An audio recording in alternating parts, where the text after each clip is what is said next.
It is Locked On Jazz for the 1st of June.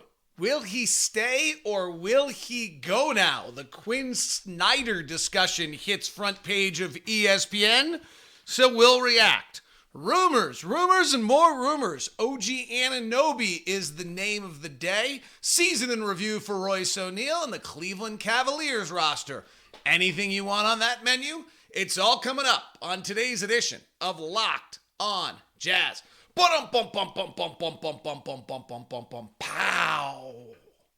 How are you? I'm David Locke, radio voice of the Utah Jazz, Jazz NBA insider. This is Locked On Jazz, your daily podcast on the Utah Jazz, giving you insight, expertise, geeky numbers, and hopefully making it way better to be a Jazz fan each and every day. Thanks so very much for making Locked On Jazz your first listen of every day. We greatly appreciate it. Please leave a comment, a thumbs up on the YouTube. That gets us more people to know about it, or a 5-star review. And frankly, as someone said, you want more people to know about it because I don't want a friend that doesn't listen to Locked On Jazz that talks to the Jazz about me or with me. I think that's good. All right, let's discuss the Quin Snyder story. It's not really new.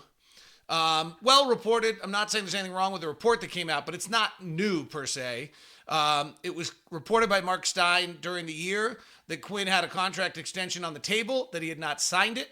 And then Quin was obtuse in his his end of the season press conference, though, on what his goals and where he was.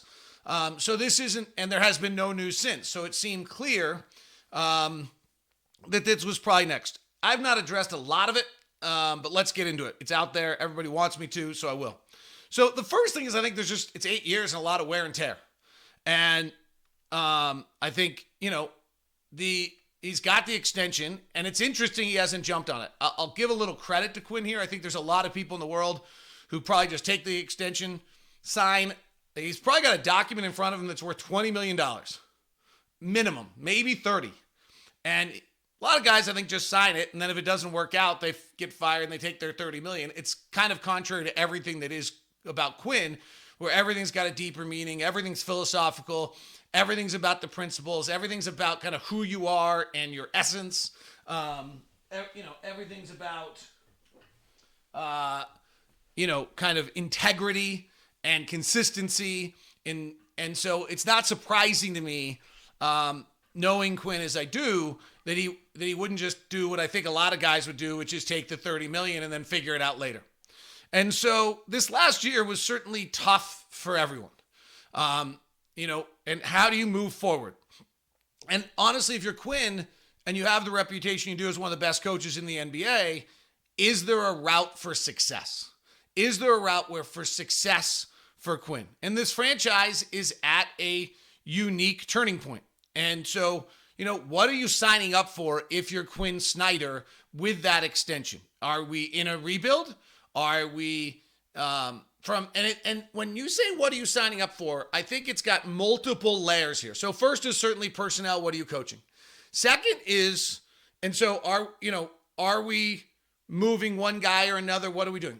Let me just say this right now, because I think this is going to be the next step of rumors, because this is kind of the logical thing. And I don't think this is not a like me or him, them or me. I have to have this. That's not what's going on here.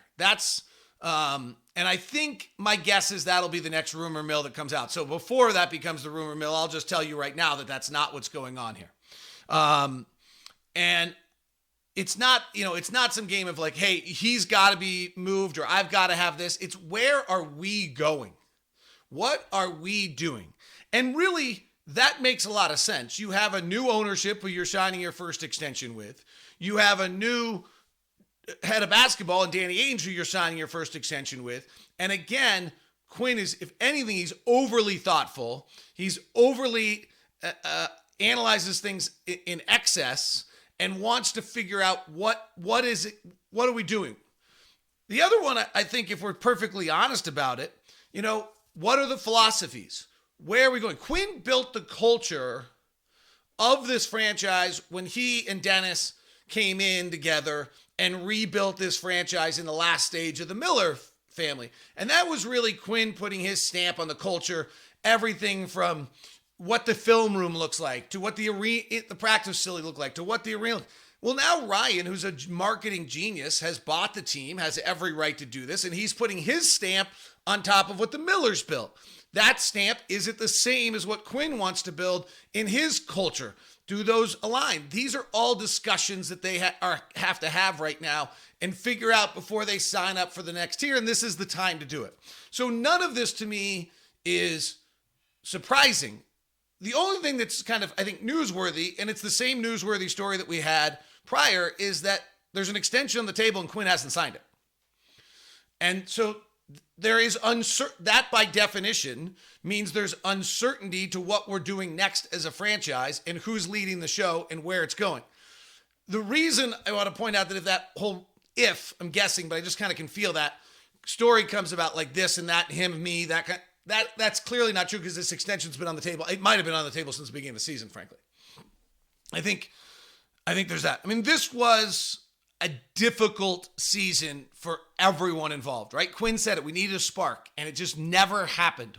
So if you're a coach, why not? And I think there's an introspective level first if you're Quin Snyder on why didn't we get the spark? Why didn't I as a coach? I thought there was a really interesting question from Brad Stevens, or a quote from Brad Stevens that's running around the Celtics where Brad was like, hey, it's the coach's job to be able to go get them to share the ball and do these things. And this last year, it was obvious at different times during the year that Quin was asking them to play one way and they were playing another.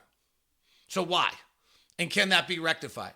And is that a problem moving forward? Is that, what is that, right? I think those would be part of Quin's discussions internally. Quin, again, one of the most thoughtful people. We've heard it all in the press conferences. We've heard it from his analysis. You've heard it in his interviews. This has got so many layers to it. I actually think that's the difficulty here, is that there's so many different layers to this.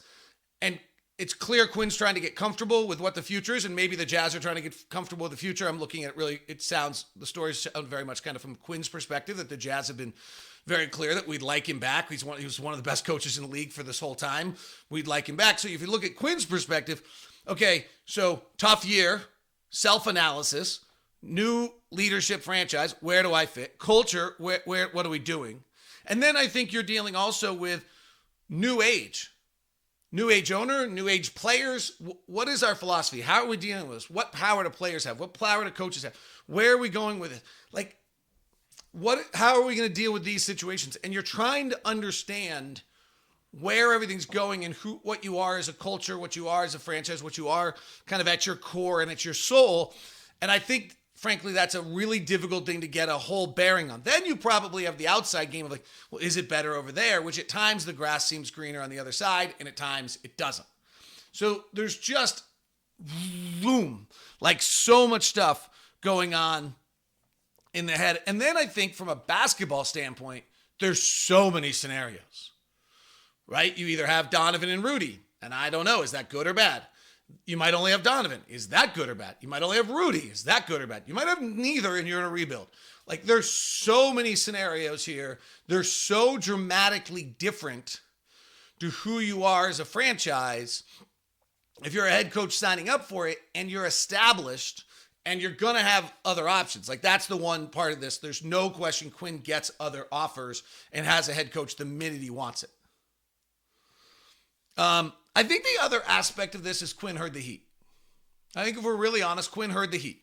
And I think if you listen to his press conferences at the end of the season, during the playoffs, at the end of the regular season, he heard the heat. He went off on that Donovan, Rudy non-passing thing. He went off on the close game finish thing. That he heard the heat. And that has to feel internally as though at least the fan base as a whole might not be as solid a ground as you're on. I don't know how much that matters in your decision making, but it does probably impact what your comfort zone is in the area you're in and how you feel in the community and all those things. He's been very positive at all times about the community, the fans, and goes out of his way to say thank you in that regard. But there has to be some level where you heard the heat, right? We heard the boos. You heard the fire Snyder. You heard the various talk. Whether it's the guy out of the bottom of his basement who's, on his 17th job in 3 months, I don't know. but you heard it this last year, which you've never heard before. In his press conferences, let you know that he heard it. So those are all the things. There's a wear and tear. There's a, what is the script for success? Franchises at a turning point. What am I signing up for? What are the philosophies of Ryan and Danny?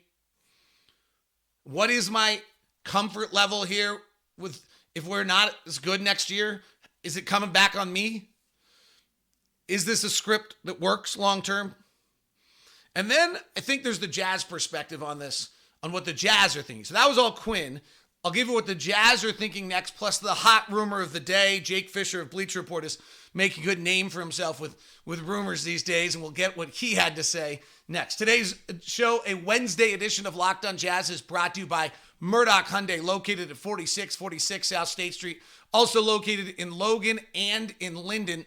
Blake and the Murdoch family have been in Utah for years, 80 plus. In fact, they're part of Utah through and through. It's also why, with the car shortage that's going on and everyone charging more than MSRP and the rest, that they have decided not to do that. They will not charge more than MSRP on any vehicle out there. And they will, so you can promise that. Head on down to any of the Murdoch locations. We'll set you up with a VIP meeting at first, if you, and get you set up with the, by emailing me at dlock09@gmail.com. That's dlock09@gmail.com. And we'll get you set up with a VIP meeting. The Palisade is the beautiful SUV. The Kona is the small zippy one. I'm driving the Sonata right now, and the Elantra won the North American Car of the Year. So whether it's a sedan or an SUV, they have the answers for you. Today's show is brought to you by Prize Picks. Prize Picks is your daily fantasy made easy. You pick 2 to 5 players, the over-under on the projections, and you can win up to 10 times on entry. It's just you versus the projected numbers. Entries can be made in 60 seconds. To the left is that easy. Use the award-winning Prize Picks app at the App Store or at Google Play, and offers any prop you can think of, from points scored to rebounds to steals.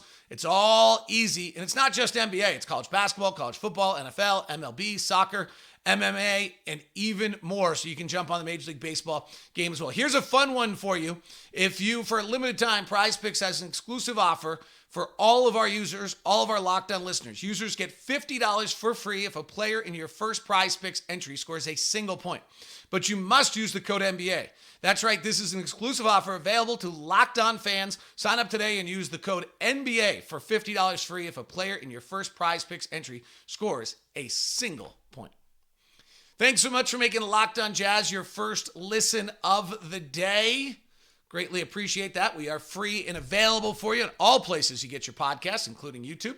If for your second listen, tune into Locked On NBA Big Board, the draft show, getting you ready for the NBA draft, for the futures of the NBA, all sorts of great stuff. Plus, Locked On Celtics, Locked On Warriors for the finals, get you carried through this. All right, so from a Jazz perspective here, he's one of the best coaches in the NBA. And you definitely always want one of the best coaches in the NBA. At the same time, you want him in. So maybe you like this process that's taking place here. And Quinn is unique in his brain and the way he thinks about things. And so therefore, getting him in, because of all the layers of what I talked about, may be more difficult than otherwise. And trying to figure out what his in is. Is a long-term contract actually make him uncomfortable? Does he actually just not want to be tied in that way and see how it develops out? It's interesting to see that the team did not play the way Quinn wanted them to play this year. And if you're the team and Quinn, you've got to figure out why. There wasn't the ball movement. There wasn't the essence of Jazz basketball. Quinn gave an interesting press conference, I think it was his close, where he talked about Jazz basketball and how there's a clear definition of what Jazz basketball has been in his 8-year tenure. And it was so clear that this year was not that. Not obvious unselfishness, not ball movement, not playing quickly, not doing a bunch of these things. So why? If you're both Quinn and the organization, you've got to figure that out as well. And figure out, is there a possibility that after 8 years, the ear of the player is not as tuned in to Quinn as it was prior? Is there a development that's taking place in some of our guys at stages of their careers where they're not as willing to hear that they were 2 or 3 years earlier? Is there a development in our guys where, frankly, the way Jason Tatum and Jaylen Brown did, where they have to go so far the other way that they become a 500 team that they circle back? And now is actually the time that Quin actually has their ear more than ever before, because they just tried it their way instead of his way, and it didn't work. Now, the year before, they would probably argue, well, we tried it that way and it didn't work. Like, right? This is always a different pull and tug and this and that. And maybe this is all part of the process, and this is still the right combination to move it forward. We'll see. But those are the two where we sit on this. I don't have any great resolve of what I think is going to happen next. I mean, it's clear, hey, if Quin was fully back, he would have signed the extension. So that's clear that that's not the case right now. He's trying to figure that out. And that they, as the report said, they've been talking about this for weeks. And I don't know what really changes until the next 45 days. Then we probably have some more vision by July 15th of where the franchise is heading. And I don't know if we're waiting that out the whole way. It's hard to recruit free agents if Quin's not clear. So we'll see on that. That's where we sit. Hopefully that's kind of, if you were looking for some like hard take of like, this is what should happen, I don't have that. I do think I understand what's going on, and hopefully that gave you some clarity in that regard. Poll question today at YouTube is whether you think Quin Snyder will be on the bench for the Utah Jazz next year. Feel free to answer that if you're on YouTube. The rumor of the day, and we have one every day, and I've decided we're going to embrace them. I used to stay away from them, but it's the offseason, is OG Anunoby of the Toronto Raptors to the Utah Jazz for Rudy Gobert. This one's actually more interesting. Jake Fisher of I think he's a Bleacher Report, is doing a good job getting his name out there. And he's become the rumor guy, right? Woj and Shams are the news breaking guys. And there isn't really a rumor guy right now in the business. I think partially because it's a risky way to live if you're connected to all these agents. And so Jake Fisher's taking that role, and he's doing a good job. He's making a lot of noise out of it. So OG's super interesting because, first of all, the body is a gift from God. He's 6'7", 232 pounds. His brother actually played in the NFL. And he's just 24 years old. And I think he's signed for 3 years. There's a lot of things to really like here. The other thing about OG Anunoby is he's gone from 6 points to 7 points to 11 points to 16 points to 17 points a game. So he's increased it every single year. He's a good three-point shooter whose three-point shooting percentage over the last 2 years has held steady despite the fact he's gone from 3 to 6 three-point shots a game. His two-point percentage dropped this year as they started to play him more one-on-one as the man. The other one that's interesting on him, despite this like incredible body, is his inability to stay healthy both the last 2 years. So he came out of the draft, out of Indiana, and he tore his ACL in college, and then came back and was able to play fairly quickly. And then 2 years ago in the COVID year, he played 43 of 72 games. And this year he played 48 of 82 games. You know, that's an interesting kind of, I'd want to understand that. Are these fluke injuries? Are these, like one was a fractured finger this year, I think, was one of them. So I think that one you kind of put in the fluke area, and you have to kind of try to figure out what is taking place with the various injuries that he's having, because, are they just fluky things, or is there something that's happening that's causing him the fractured finger? I would go as kind of a fluke. And you don't worry about that. But, is this dream body actually one that doesn't stay healthy? He's interesting. There's some reasons why he's interesting. One is 6'7", 232. Two is maybe a player that has a larger upside, and you'd have to really believe he has the next step in who he is. Every number he has gotten better, right? His assists have gone from 0.7 to 2.6. His rebounds kind of just generally increase. His three-point shooting is held. Doesn't go to the line a great deal. Good athlete. Not sure he's like a functional driving athlete. Like he's a fast break athlete. I'm not sure he's an in-traffic athlete. I'd have to watch him a little bit more. See that? And I do think it's a stretch that he's going to become your number one option offensively. part of the story was that he was a little frustrated with his role with the increase of Scottie Barnes. May or may not be true, but Scottie Barnes is kind of the rookie of the year and one of the major future pieces for the Toronto Raptors. And they're stuck on their $33 million Pascal Siakam contract, and they got a $20 million Fred VanVleet contract. They may be interested in moving the 3 years of OG Anunoby. If the Jazz, if they're going to do it, it's Rudy Gobert. It really has to be OG Anunoby and Gary Trent. Which, then the question is whether the Jazz can defend. Pascal Siakam would be the player that you add that allows the Jazz to defend a little bit.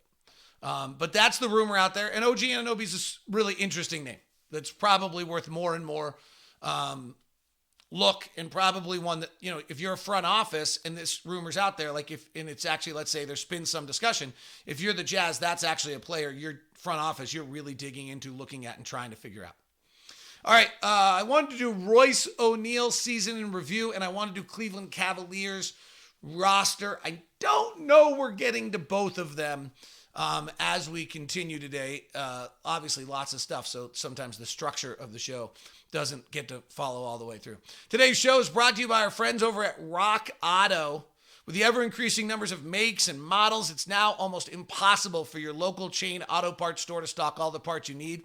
So why endure the pointless, seamlessly intimidating questions of like this or that or these or those, and why pay 30, 50, or even 100% more from chain stores or car dealerships when there's Rock Auto, a family business serving do-it-yourselfers for over the last 20 years.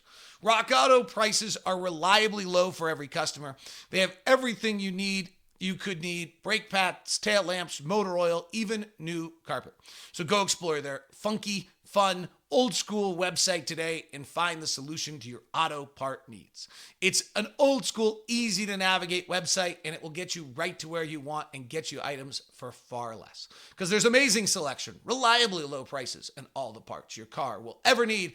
It's rockauto.com. Please write Locked On in the How Did You Hear About Us section. That's Locked On in the How Did You Hear About Us section of rockauto.com. Today's show is also brought to you by Built Bar.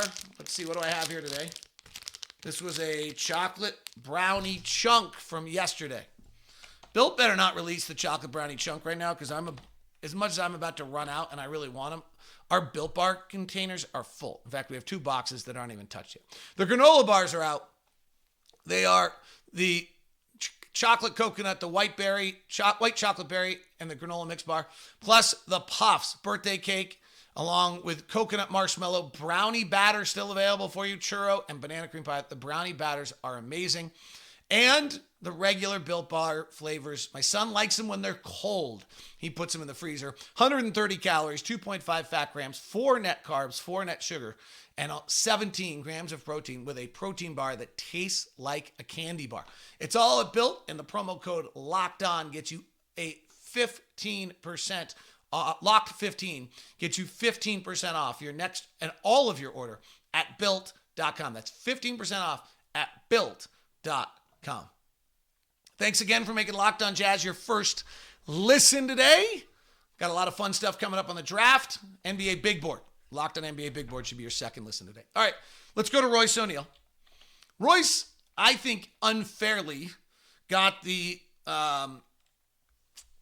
wrath of most Jazz fans because he's probably the easiest one to go after. The fact is, Royce has done some interesting things. He's increased his scoring average for 5 straight years. He's increased his three-point shooting average every year, but 36 to 39 to 38 to 39 to 39 again, but increased it. He is actually shooting more threes, and there's a few different things on Royce. Let's start with Royce on the offensive end. It would be great if Royce was a more dynamic offensive player. On the other end, the Utah Jazz last year had a serious problem in which they did not move the ball enough. And it became my turn, your turn, and all those kind of things. And so at what point do you just decide, wait a sec, actually having a low usage player is really, really valuable to your team? Like, the number one problem to me on this roster is we had too many possessions. Same thing that happened to the Celtics a few years ago. Everyone wanted shots, and if you gave up the shot, you didn't think you were getting it back. Royce is one of the few guys you could give it to where you thought it might come back. And we're going to there were certainly times where they left him open and he didn't shoot it.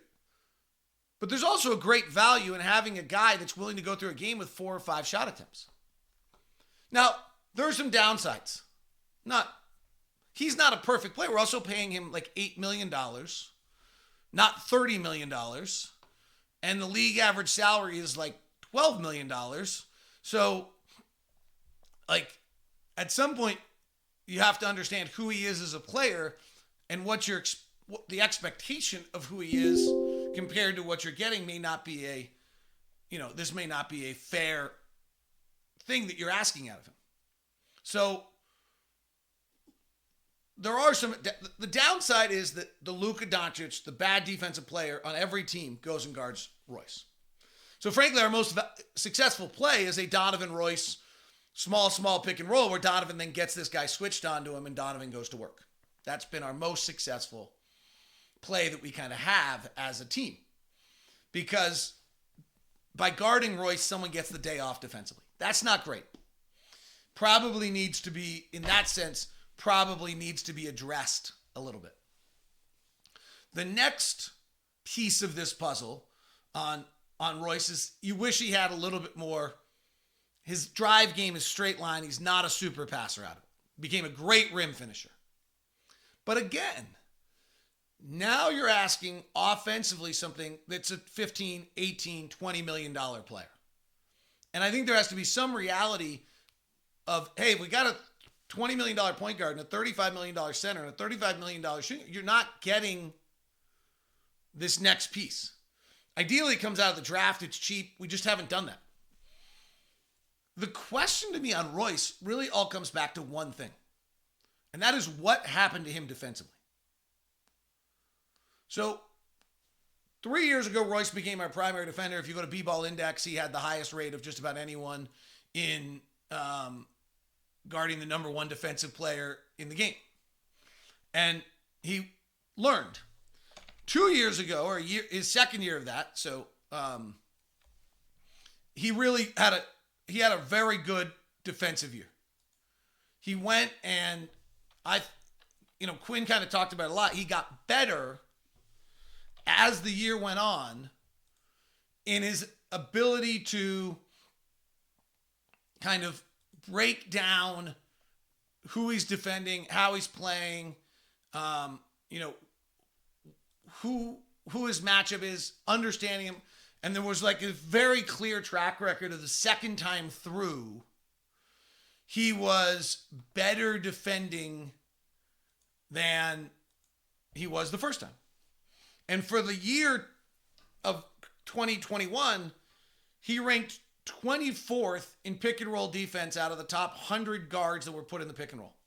Okay? It was actually lower than Don, lower than Mike, but you also had to understand who he was guarding, which is, Gent was the number one player on the other team almost all the time.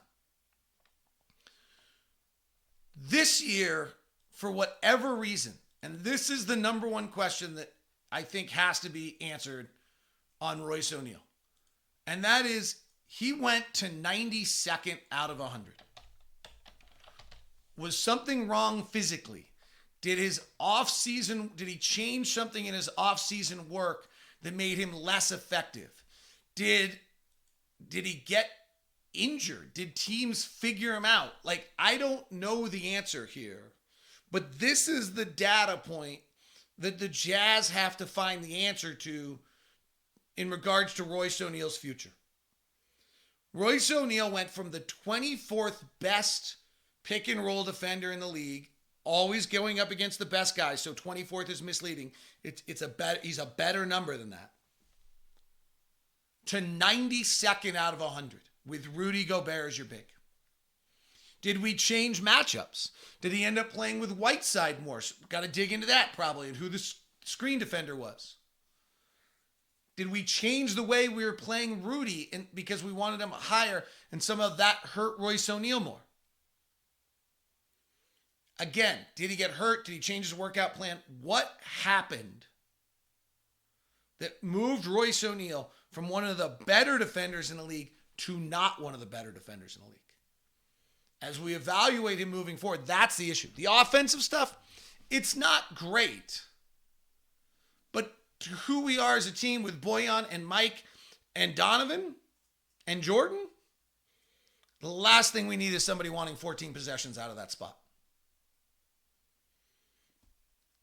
More willing shooter at 40%. Like Donovan runs around practice all the time, calls him 40%.